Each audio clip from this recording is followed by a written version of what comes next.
Creep, a podcast focusing on anthology horror. Starting with Tales from the Crypt. I'm your least favorite camp counselor, Tish DeLano. And I'm the other camp counselor, Lauren Jewell. Campers. This episode is fucking dark. Yeah, it's horror, it's a horror anthology show. But holy bejesus, it's so dark.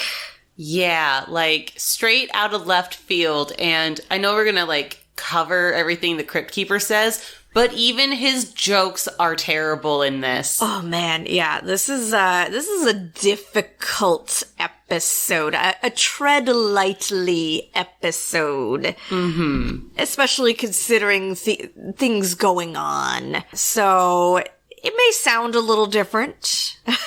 It might even be a super short, not particularly funny episode. And, yeah. Sorry, I guess. More apologies.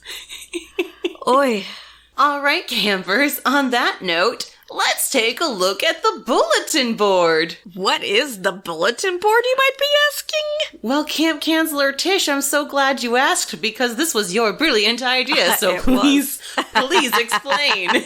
This is just going to be the segment where we just talk about things related to the podcast, little things of note not related to the podcast, updates. And I believe the other plan is going to be when we get reviews. Yes, we will share them. Yeah, so if you want to hear a shout out on the bulletin board, you can leave us a review on Apple Podcasts. I think it's when they post letters from home at camp. Yes, exactly. Anything that we need to let our campers know will be posted on the bulletin board. You know what else I really enjoy? What? Whenever we talk to the campers, yes, we sound very Midwest. Yeah, the Midwest really just comes right out. I also imagine the camp counselors from Addams Family Values. Oh man, those are my favorite camp counselors ever in a movie, ever. So if you can't tell, we're leading very hard into this whole camp theme. Mm-hmm, mm-hmm. So for this week's bulletin board, we had a very important update, incredibly super important, that we need to share with our campers. We have hit the Apple charts in Finland. Again, right? Isn't this again though? Yeah, I mean, we shared it, I believe we shared it on on our social media accounts. I don't remember if we talked about it. We at one point were up to number 10 in the TV reviews.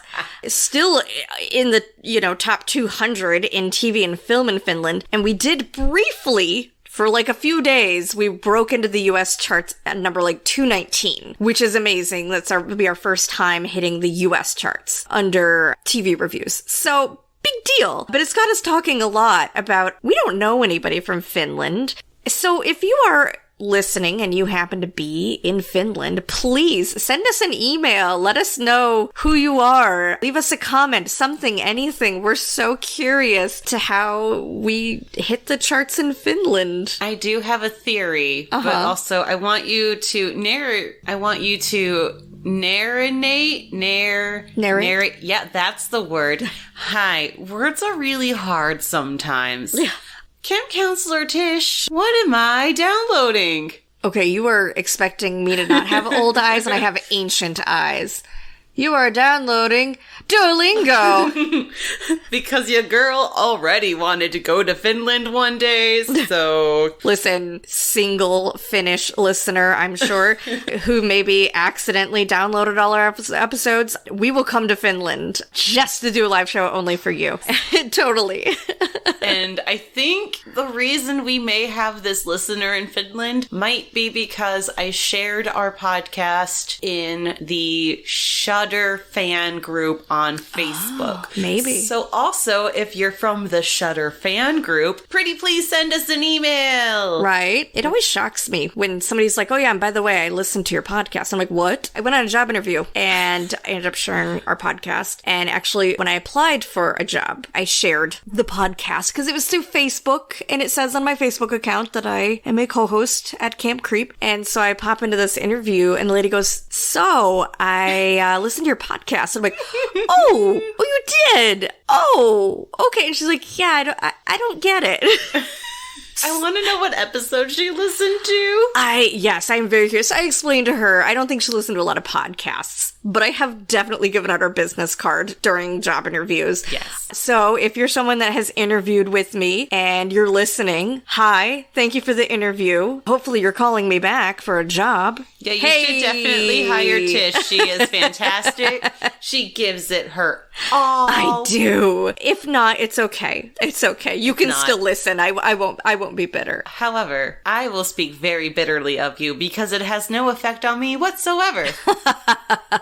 Do you have any other updates for us? I do. So part of this episode's incredibly dark theme ventures into the realm of domestic violence. And if you are listening to this episode in real time, then you probably are aware of the Gabby Pepito case, where a young woman was traveling across the country with her fiance and she went missing. But they recently, actually just Sunday, I believe, found her remains. So I was like, oh wow, great timing. We're about to cover an incredibly dark episode that touches on domestic violence, and there's a very high-profile case in the news going on about domestic violence. So, just a heads up about that, a warning if this is something you're a little sensitive to, understandable. This was a very difficult episode for both of us, and of course, because it was so difficult, we had to watch it about 5 times a piece. I think I watched it 4 times alone today. Yeah, because it was just so hard to try to take our normal notes and also, like, come up with,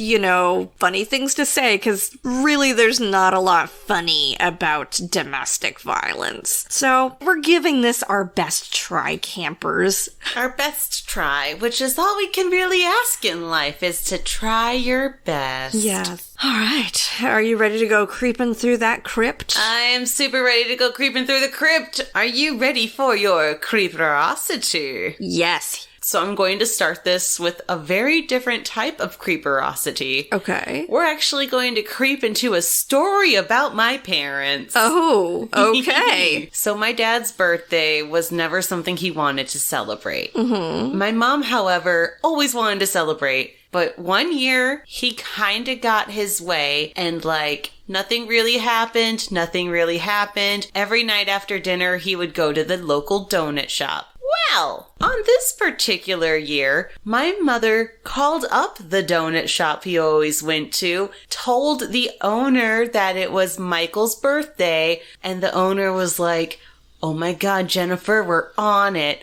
So then, we finish eating dinner at home. My dad leaves. He walks into the donut shop, and all of his buddies that are there, all of the frequent donut shop folks, yell, "Happy birthday!" Aww. The man turned and walked out. Never went back. Oh my God. Wow. So that's my creeperosity for you. It's very on theme, and you'll understand why at the end of the episode, campers. And this is Season 2, Episode 5, Three's a Crowd.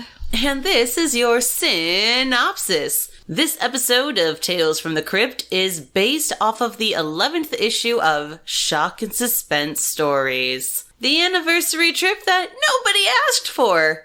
Della and Richard are celebrating their 10-year anniversary? It's 10 years, right? Did I just make that up?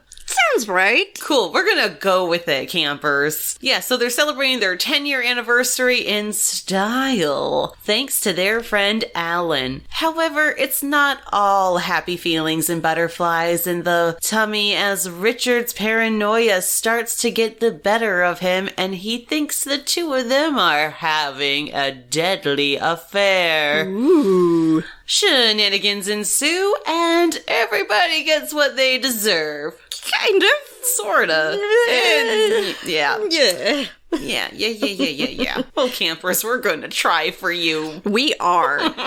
Okay, so this episode opens on the Crypt Keeper podcasting. How cute is that? I was pretending that he was a radio show host, and I'd like to think that that's what I wanted to be when I grew up, was because of that particular scene. Aww. Yes, he did very much look like Robin Williams in Good Morning Vietnam. Aww. And he makes it clear that this episode is all about marriage. So that's your first hint that this is probably going to end super well. Mm-hmm. And we open on the scene. First note I have is gorgeous lighting. Oh, yes. Very blue, very moody. Yes, super moody. And we open on Richard, alone, in the dark, smoking, drinking, staring at the front door. Not creepy at all. No, and here's what I want to point out about this scene. Mm-hmm. The score for this episode reminds me a lot of the Nightmare on Elm Street series.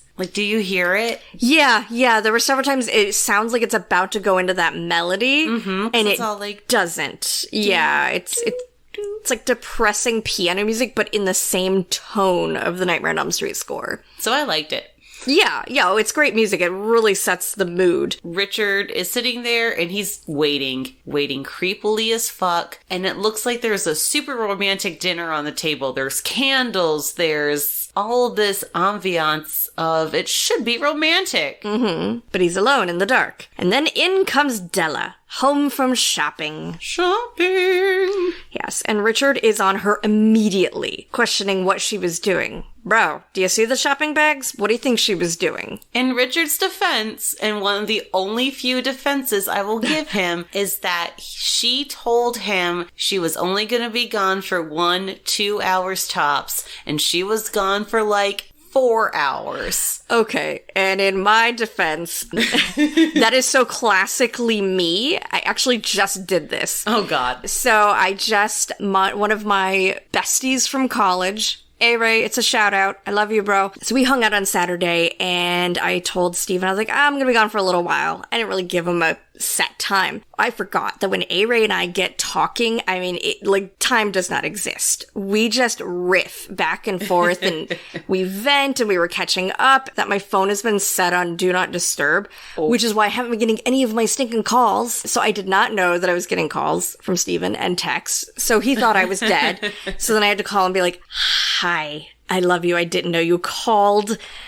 Don't be mad. I'm still at A-Rays. He's like, oh, okay, just when you weren't responding to me, I got scared. And I was like, that is valid. That is very valid. And that's how I see it too. I would be worried at that point. If somebody tells me, hey, I'm only going to be gone for this certain amount of time and I don't hear anything and I don't see an activity, I'm going to be like, I just want to make sure you're okay. Yes, that you're not dead. Please and thanks. So yes, being upset, totally, being miffed. Valid.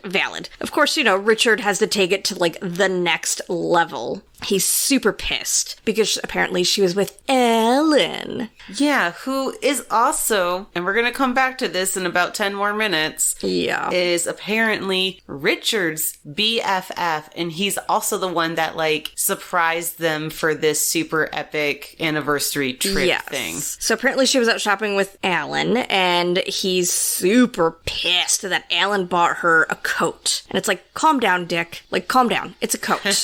It's a coat. If I see you without a winter coat this year, damn it, I'm buying you a coat. Does that mean we're having an affair? I mean, maybe. Well, hey. Also, you have yelled at me about not wearing a coat because it's not one of my skill sets. Yes. Also, if you have any fan fiction that you'd like to send to us regarding your favorite camp counselors, feel free to send it to campcreeppodcast@gmail.com. I very much enjoy reading a good smutty fan fiction. I will support your fantasies. I don't know how I feel about reading fan fiction that involves me, but you know what? We'll take it. Yes, good. Find the compliment. Also, I'm loving that you're already calling him Dick because somehow you get Dick from Richard. Yeah. Richard from Dick. I don't follow how we ended up with this for people named Richard, but it's a thing. Yeah, it's a thing. That's interesting. Yeah, in all my notes, he's just called Dick from this point on. Perfect. Because, spoiler alert, he's a dick. Mm-hmm. Dick is revealing himself throughout this opening scene to be incredibly controlling and insecure. He blows up at her because she said she'd be gone for an hour and she was gone for longer, but really, when you boil it down, what he's really mad about is that she was with Alan. Yeah, it probably wouldn't have mattered whatever they did. He would have been like, not a fan, not a fan. It also doesn't help that the next little part, as he's complaining to Della about this whole situation, he's opening his, like, fifth thing of tiny bottle of scotch or whiskey. Mm-hmm. And, God, there's a lot of empty containers around there. Yeah, he's a little toasted. So she reveals that Alan was the best man at their wedding, which is incredibly mind-boggling, because it's like, what's the problem? If he was the best man, that would be... your best friend. Yeah. Like, come on, Dick. So why is he all wiggy about Della hanging out with Alan? That is a super big red flag. Listen, like, I am monogamous, but I have friends of all genders. My partner has friends of all genders, and I wouldn't have been with him. And frankly, I've refused to date anyone ever that has said, oh, you can't have, male friends. Be like, well, okay. Goodbye. Super huge red flag. So, I do have a quote that Dick screams. He screams, "It belittles me." It belittles you, Dick? It belittles you that Della has a friend? Who's your friend? No, Dick, you're belittling yourself. Which is exactly what Della says. You belittle yourself. Dick. She didn't say Dick, I'm just adding that in. No, I think that's valid. I think she was thinking that. Right. So next it's revealed that Alan has gifted them with a trip for their 10th wedding anniversary. How sweet. And then it just gets more intense. Like, uncomfortably intense. Dick is clearly pretty depressed and having some pretty serious mental health issues going on. And Della doesn't really seem to... I don't want to say she doesn't care, but she's not handling it super great. Yeah, and so, campers, before we get accused of victim blaming at any point, we have no context whether, like, has Dick always been like this? Has he always been a dick? Has he always been jealous, controlling, and insecure? Or is this new behavior? Like, we have no way of knowing, and there's no references, so we're kind of having to go off of just what we can see, but yeah. There's a sort of reference coming up in a couple of scenes, and I think I've been watching too much Criminal Minds because I'm kind of like, while you're saying that, I'm thinking, okay, if I was Dr. Spencer Reed, I would be like, when he lost his job, that's when he broke. Yeah, that is a strange trend in true crime. So then we also find out that they've been trying to conceive, and it's not happening. Which, I've known people that has happened to, and yes, things get very intense. Emotions run very high. So it seems like there is a lot going on in this household, and the things that happen in the upcoming scenes. Oh, like maybe somebody at some point should have just said, you know what, maybe all of this is a terrible idea, since we've been having trouble conceiving. Dick is clearly going through something, but nope, nobody communicates to each other. Nobody seeks any sort of treatment or professional help. Instead, we just plow on right through the story. Right. So then, while they're, like, having this sort of make-out, sort of cuddle, sort of Della is mothering Richard, the phone starts ringing. And I'm going to give one more point to Richard, which is very unfortunate, all things considered. Yeah.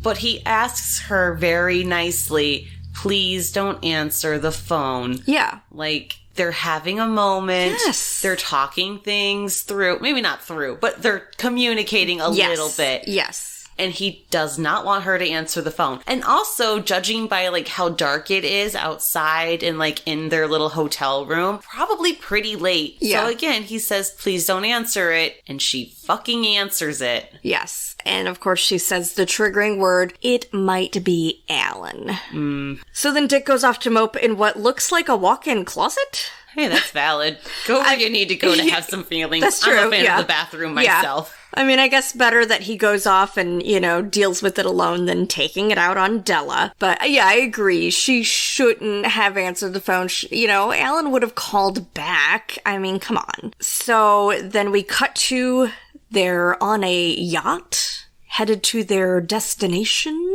Yeah, and you know what? I'm actually pretty impressed by the quality of this scene because I don't think it was necessarily shot in the middle of the body of water. I'm pretty sure it was a green screen of some sort, but it didn't look super shitty. Yeah. Which is just a side note. Don't mind me.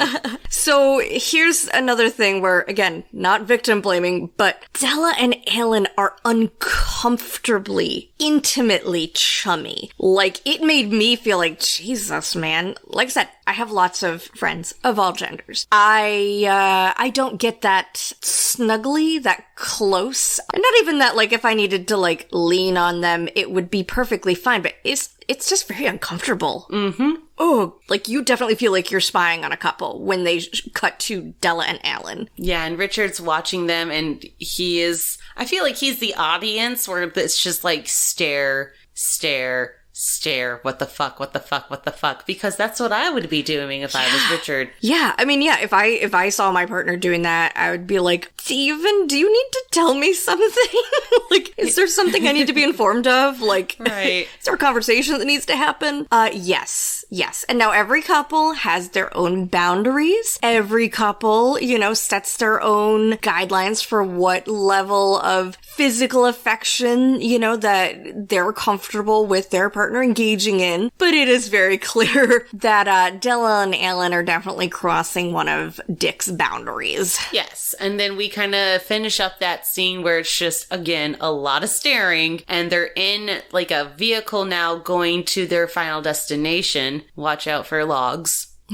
Ba-da-cha. And Richard, Alan, and Della are kind of talking to each other. And by kind of talking, I mean Della and Alan are talking. Richard is staring and judging harshly. And I don't necessarily know, like, what brought this up. I think they're just talking about how, like, Alan is single. He's not with anybody. Apparently he's rich, by the way, which makes a ton of sense. Yeah. And Alan makes a comment about how his biggest regret is that he didn't try hard enough to steal Della away from Richard. And then he puts his hand on her knee. Oh, no. Yeah. This happens a lot. There's a lot of knee touching. You don't have to be that handsy team. No. None. I mean, I swear to God, if any of them ever set their hand on my knee, I mean, that would be my cue to get up and leave. Or at least say, dude, what the fuck you doing? That is so intimate, and I cannot fathom putting my hand on somebody's knee with their partner right there, especially if they are monogamous. Mm-hmm.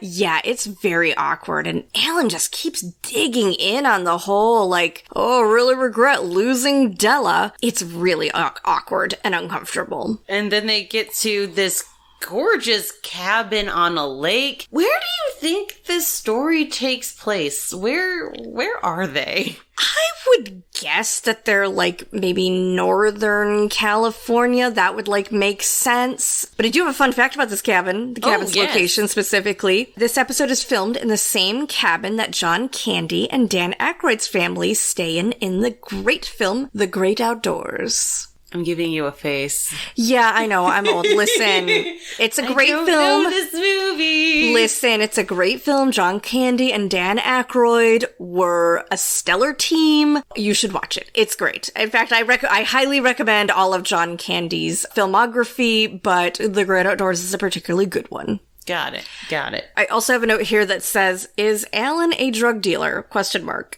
You know what? He might be. They don't really say what his job is, so No. It's canon. And everything he does, like the way he interacts with other people, like the few other people you see him interact with, it just has an air of, like, authority that you would expect, like, a drug lord to have. He's very rich. Charismatic. Yes, very charismatic. Kind of has a little bit of an attitude of I take what I want, kind of, yeah. That's what he comes across like to me. My other note is I was really questioning, this is their 10-year anniversary trip. Yes. Why are they taking an anniversary trip with their friend? Like, that would make perfect sense if you were in a triad, if you were poly, or if for your 10-year anniversary you wanted to spice things up and have a three-way. Then that makes perfect sense. No judgment here on that. So there's like this assistant dude that kind of goes back to, is he a drug dealer? Because the way he's talking to this guy who, does he have a name? Alvarez. Ooh, that's fun. Yes. I call him Alan's creepy manservant. That's what I have. I like it. So he's in charge of helping him around the place and getting things organized for the vacation. And like you said, yeah, it's fucking weird. Why is their friend with him? Yeah. And even Alvarez is super, like, just piling on to the issues that are already building by commenting on how hot Della is. Like, that's not appropriate. Like, turn that down. He tells Richard about how he's been cheated on 3 times and got a divorce 3 times. It's a lot of information to dump on a complete stranger who's on his anniversary trip. And then he tells Richard that he's drunk. Yeah. Yeah.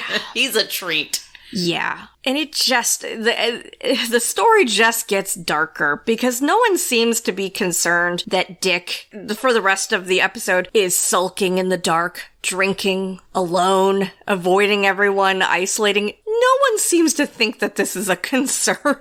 Right. Like, they're not really engaging him super well. No. And then this is where there's a big inconsistency. Yeah. So Richard goes back inside and Della and Alan are like playing cards or something. And while they're playing cards, they're just chit-chatting about the past. Yes. Talking about high school and how Alan went on a date with this girl with really nice bazookas.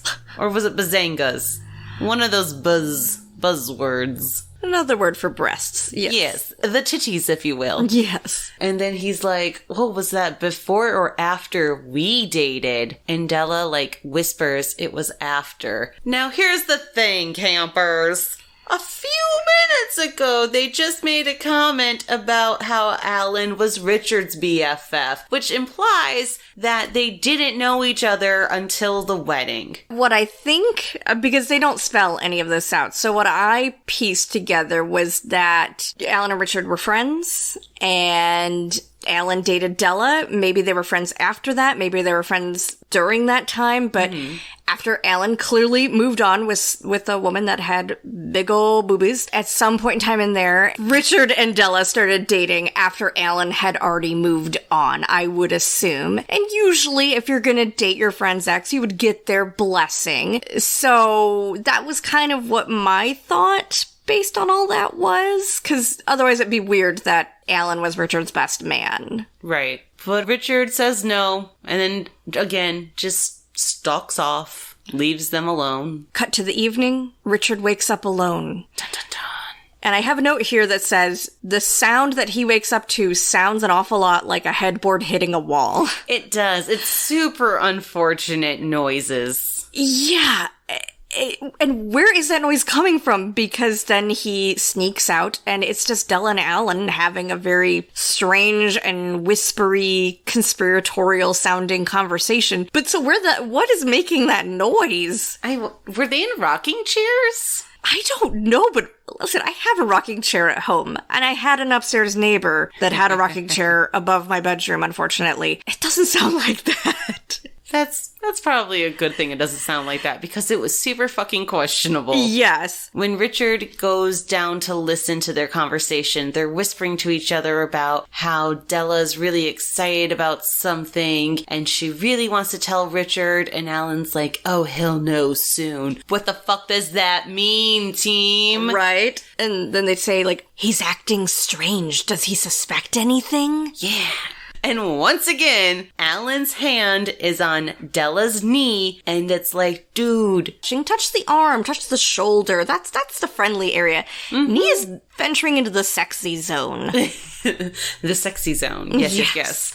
So then Della's like, oh, well, we should probably wrap this up. He hasn't been sleeping well lately. Richard hears that as a cue. runs back into the bed and just lays there thinking about everything he just witnessed, and is like processing before Della comes back upstairs, double checks if he's awake or not, and then just crawls into bed and gets a little cuddly with him. Yeah, I'll admit, it's all very sus. Mm-hmm.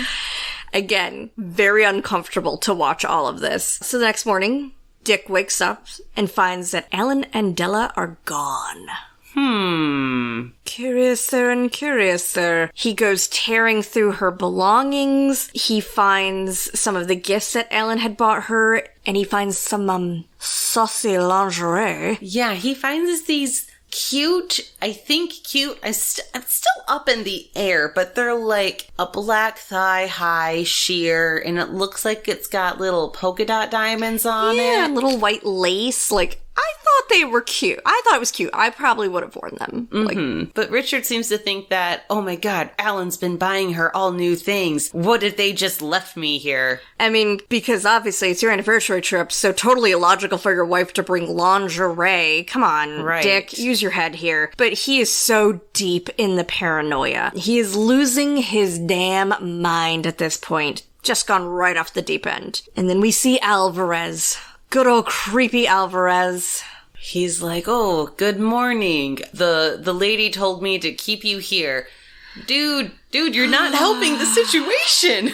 Yeah, like, it's just so, like, your head is in your hands because you're like, no. So yeah, he's been instructed to keep Dick away from the other cabin, and, you know, of course, Dick already thinks they're having an affair, so clearly they left early to have some morning delight, I guess? Question mark? Sure, I mean, hey. But then luckily, Richard and Della walk back in, and they're having a good old time laughing like they were just talking and plotting something. And Richard's like, were you shopping again? Mm-hmm. Shopping, quote unquote.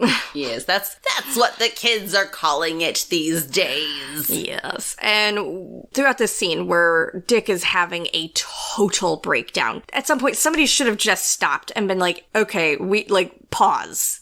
Like, Richard is falling apart. He's clearly not been doing well this whole trip, and now he's having a complete break. But no, of course that's not what happens, because that would have had a happy ending probably, or at least happier than what we do get. But we find out that Dick lost his job. And now he's working at the hole-in-the-wall bar that they frequented when they were all BFFs a few years ago. Yeah. And Alan's like, wait, I thought you were selling insurance. Nope. Not anymore. Got let go. Nope. And Alan is trying to comfort him, but, you know, fragile masculinity. It's been damaged, so Dick cannot accept Alan's comfort. Plus, you know, he thinks that Alan is banging his wife, so that is valid to not want to accept his comfort. But then Dick begins verbally abusing Della and screams at her until she cries. So that's cool. That's nice. That's a great anniversary trip. Huzzah! And then Della leaves,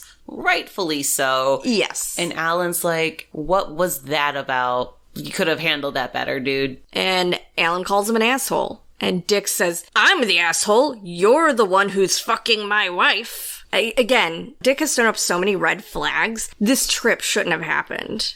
Or at minimum, when they got there and was like, well, that's weird that he doesn't want to spend any time with us or talk to us or hang out with us at all and wants to just isolate in the dark and drink. They should have just, you know, turned that ship around and taken him, you know, somewhere else to get checked out. At this point, yes, Della owes him nothing after getting, you know, verbally abused like that. And understandably, Alan, you know, is trying to protect Della, as you should if you witness somebody getting verbally abused like that. Right. But why did no one come back and, like, clear the air and tell him what is going on? And continuing with their little plan, which is very obviously a bad idea. It's just so illogical, the way they just buckle down and just plow through. Yeah, so then it's evening time again, and Richard has been by himself in this cabin. I am assuming there is probably more booze in his system at this point. Yeah. And he is getting some ideas when he sees all of the, like, hunting equipment around here, including, like, a prized bow and arrow. Mm-hmm. And then cue Alan coming back to pick Richard up for this surprise. Yes, but Dick's got a surprise for Alan. Hey. Dick shows Alan that he's been practicing shooting arrows all day, and Alan the dumbass. He's a good sport. Alan thinks it's silly. Yes, Alan, your friend who is having a mental breakdown in front of you has verbally abused his wife and accused you of having an affair with her, has been practicing with a deadly weapon all day. Let's have a laugh about it and think it's just good old fun and games. Oh, and it's loaded? Oh, that makes the joke so much better. Oh, and then we get real uncomfortable. Dick begins to imitate Della's orgasm sounds. Oh my god, I forgot about that part. Oh, yeah. I blocked it out every time I watched it, and it surprised me every time I had to go back and rewatch this. I'm so glad I multitasked during this episode. God, I forgot about it. Thank so you. Uncomfortable. So incredibly uncomfortable. Yeah, I'm gonna let you do that. Oh, I know. I'm not gonna imitate those sounds. No, thank you. No. All right. No. So there's some noises being made, and It's not a good time. If you want to watch it, good luck. Have fun. More power to you, campers. And then he shoots. That he does. He seems surprised when Alan dies after being shot with an arrow, and then he gets real giddy when he realizes he just murdered Alan. He's a little bit, he's on board for something finally during this trip. Like, he's finally having a good time. He is. It is very uncomfortable. I will give it this. This actor plays unhinged very well. And then Della comes to the cabin. Della is looking around, trying to figure out where the boys are, trying to be like, we gotta go. There's something happening and we need to go do this thing at this place. Yes, and she finds Dick lurking in the dark, wearing the coat that Alan bought for her. It had a lot of Buffalo Bill vibes to me for some reason. Yes, and it also had a lot of Alan's blood on it, so that was neat. Also that. Yes. And then she asks, where's Alan? And then Richard has the father of all dad jokes. Oh, he's hanging around here somewhere. And then we see that Alan is hanging from the wall via an arrow. So Della reacts appropriately. Screams and runs the hell away from Dick. But instead of running out the door, and I'll give Della credit, like when you're in a panic, as she likely was, she probably just wasn't thinking and just ran towards a door. And she ends up in a room instead of running outside. So she barricades herself in the room. Oh boy. And we get a little shining I was gonna E here. Say that too. Yeah. That's the Shining for a few minutes. Yeah, because Dick follows her, of course, because he wants to give her her anniversary present. I just want to talk to you and bash your brains in. Yeah. Wrong movie. So Dick calls her names, and he forces his way in by throwing himself into the door over and over and over. That's a lot of fucking adrenaline. Yeah, and so Della does the only thing you could do in that situation. Referencing another horror movie, good old Texas Chainsaw Massacre, Della throws herself out the window. Good idea. Yes. And what I don't get, so obviously after landing hard, I believe she may have been on the second floor. Mm-hmm. So she lands pretty hard. Obviously she takes a pause to gather herself, but she doesn't even have time to get up and run because Dick is out there. He knows, he went right to her outside, and boy, does shit get real dark. Yeah, I would say this is going to have to be nominated for one of the darkest episodes of Tales from the Crypt, because he finally gets his hands on Della, mm-hmm. and he's holding the lingerie, the stockings that have been gifted to her, aka, hey man, that's actually probably part of your anniversary present from her, but you're too dumb to realize this, bro. Yes.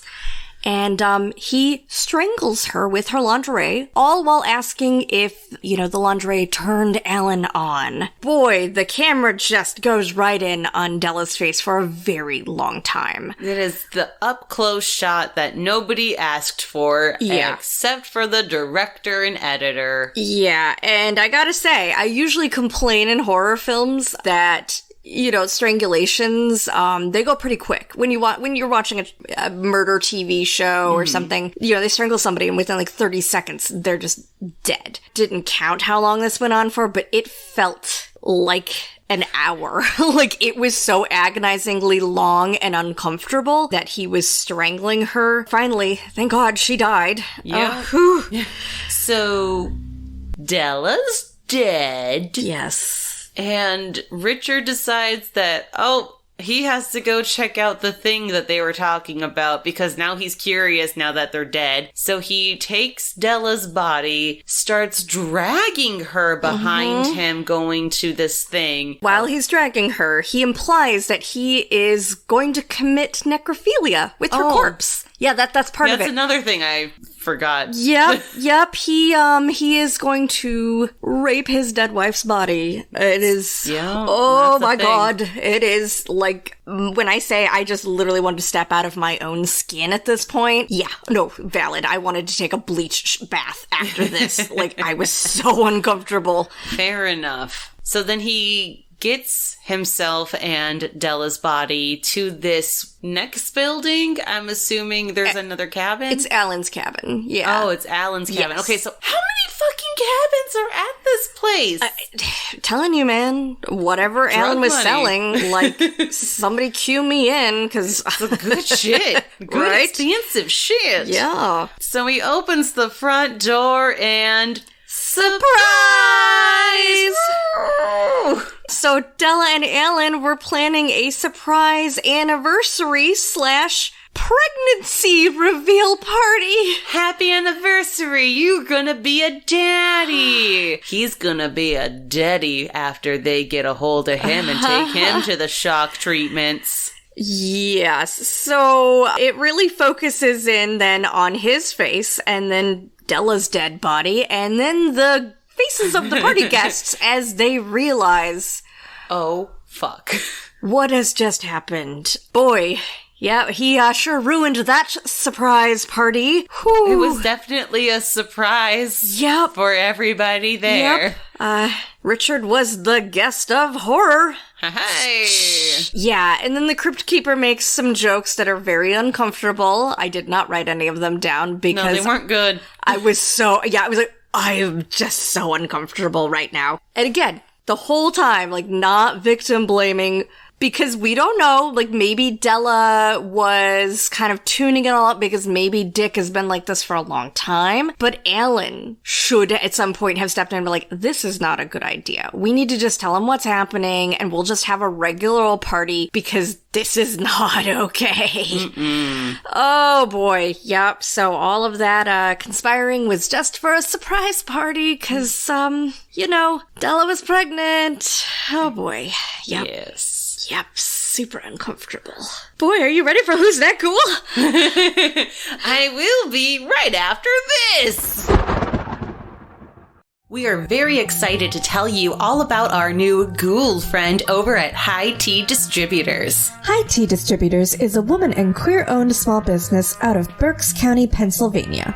She started by making herbal tea blends with hemp flowers for her family members, and now, 1 year later, she specializes in herbal teas, bath products, and is always working on some new blends to pair with other herbs you like to smoke. Well, you're not ganja, believe this, but I just ordered us the tea sampler, which includes 12 tea bags, 2 bags each of the most popular hemp teas, all containing healthy doses of either CBD or CBG. Well, I'm excited. I've got high expectations. I'm looking forward to trying some new teas with my best bud. If you're feeling green with envy, you can check them out now on Facebook and Instagram or at www.highteadistributors.com. Use promo code CreepItReal for 20% off your purchase. That's promo code CreepItReal for 20% off. Are you ready for Who's That Ghoul? Alright, so this incredibly horrific dark episode with so little humor was directed by David Burton Morris. As a director, he's directed such classic as And the Beat Goes On, the Sonny and Cher story, and Come On Get Happy, The Partridge Family Story, and The 3 Lives of Karen. Obviously, I was being pretty sarcastic when I said such classics as. I don't know. I feel like I remember watching the Partridge Family movie. I do remember that coming out, but I didn't watch it. But he did apparently win some indie film awards for some movie back in the 80s called Patty Rocks, which I had not heard of any of his filmography aside from those TV movies, but he did co-write the screenplay for this episode. So there's that, which makes me wonder, David, are you okay? Yeah, do you need to talk to somebody? Actually, you know who we should be talking to? Who? Whoever wrote that comic. Right? We should go find them and be like, hey, you might actually be dead now. Right. But are you doing okay there, Fran? And then we have good old Dick, played by Gavin O'Hurley.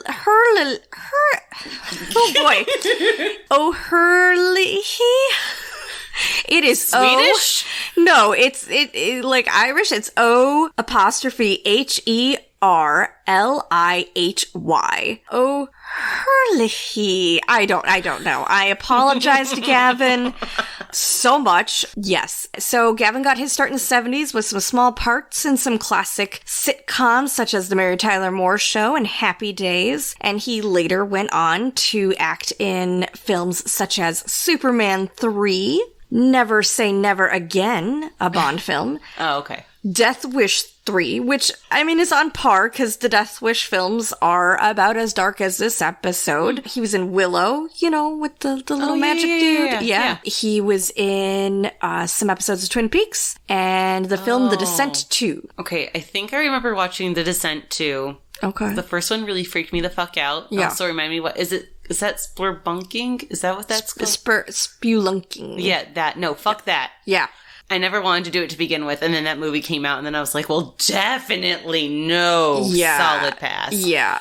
Also, I remember watching Willow, but I legit thought he was the dude that played Rocky in Rocky Horror Picture Show. I thought that's why I knew him. Oh.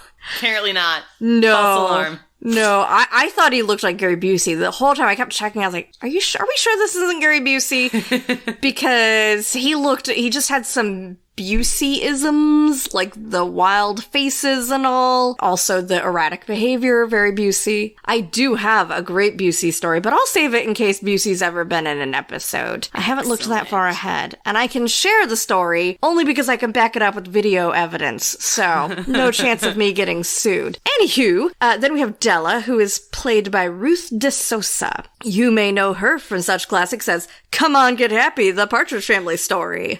Oh my goodness, that sounds so familiar. Right? So Ruth got her start in the late 80s with small parts in TV and movies. She was in Hook, MacGyver, Freddy's Nightmares. We've had quite a few people that were in Freddy's Nightmares.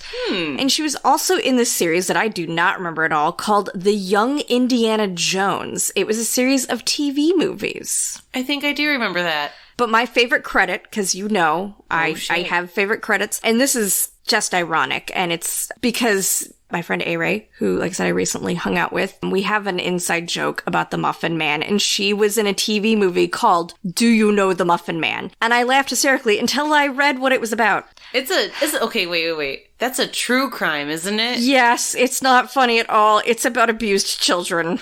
Yeah. Yes. I think you can watch that for free on Tubi or something. Yeah. Oh, it's dark. So dark. So clearly, good old Ruth is not a stranger to the incredibly dark subject matter. And then we have Alan, who's played by Paul Lieber. He made a career out of special appearances on TV shows, such as Who's the Boss? Dallas, 90210, Monk, Dexter. Who was he in Monk? Do you have that written down by chance? Because no. Okay, that's fine. That's fine. Did not care enough to write it down.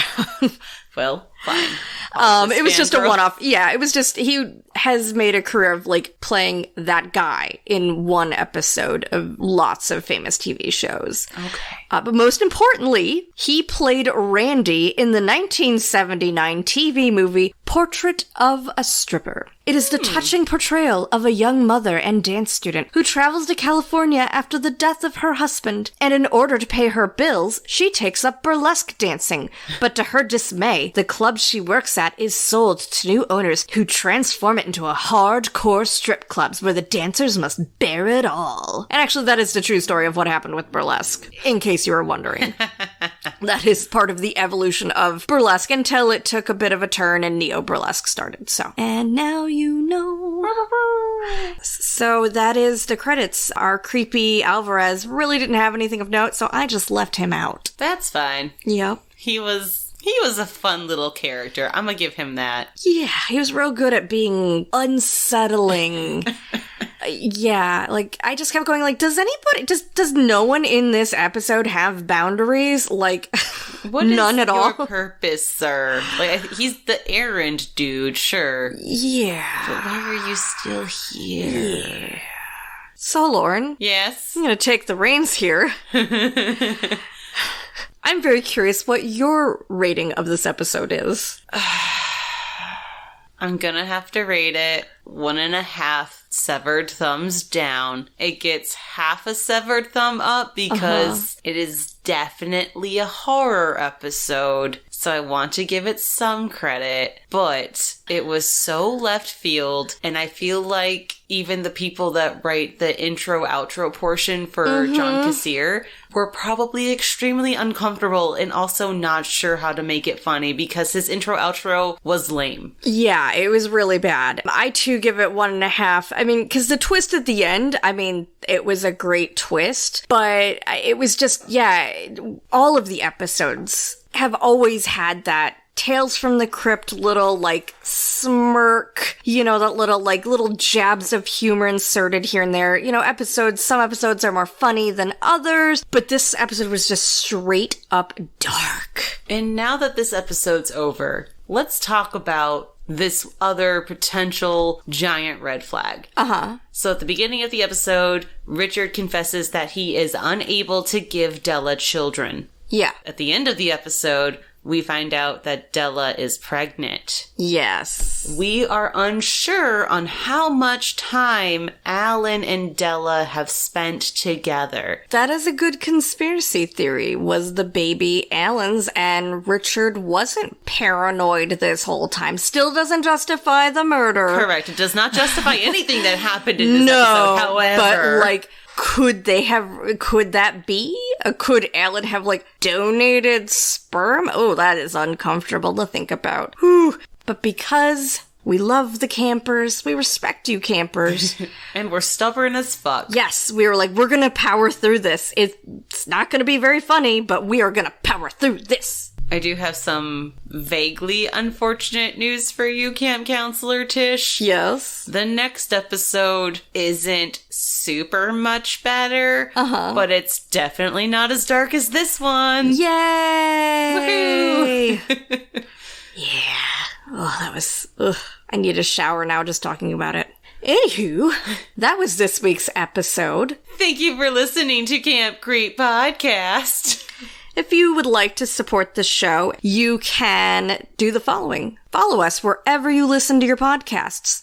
Leave us a review, particularly on Apple Podcasts. Yes, please. That really helps us get found by other people. But you can also follow us online on social media. On Instagram, Facebook, TikTok. We are at Camp Creep Podcast. On the ye old Twitter, we are at Camp Creep Pod. Also, I just started us a LinkedIn. Oh shit, you did it? I did it. Talking about it for a few weeks. I did it because you know what? This is, even though, like, it's not like we're making money on this. This is a job, and the fact that I've been able to use it in job interviews, I was like, that's it. I'm going to start advertising on LinkedIn. Yes. So you'll be able to follow us on LinkedIn also. So related funny side quest story then. Sure, yeah. I definitely also talked about this podcast on my recent interview, and I have been at a new job for about 2-3 weeks now. And I remember when they asked me the question, if we were to call your current job, what would they say about your work performance? And me knowing that they would end up talking to you in HR, I said, I think she would say I'm 2 severed thumbs up. Yeah. And they just kind of stared at me for a second before they started laughing. And I was like, oh God, I just said that in an interview. What did I do? I mean, you got the job, so it worked out. I have a very awkward, weird charm, apparently. They were here for it. Yes. So you should definitely support us, campers, because we love you. Please do.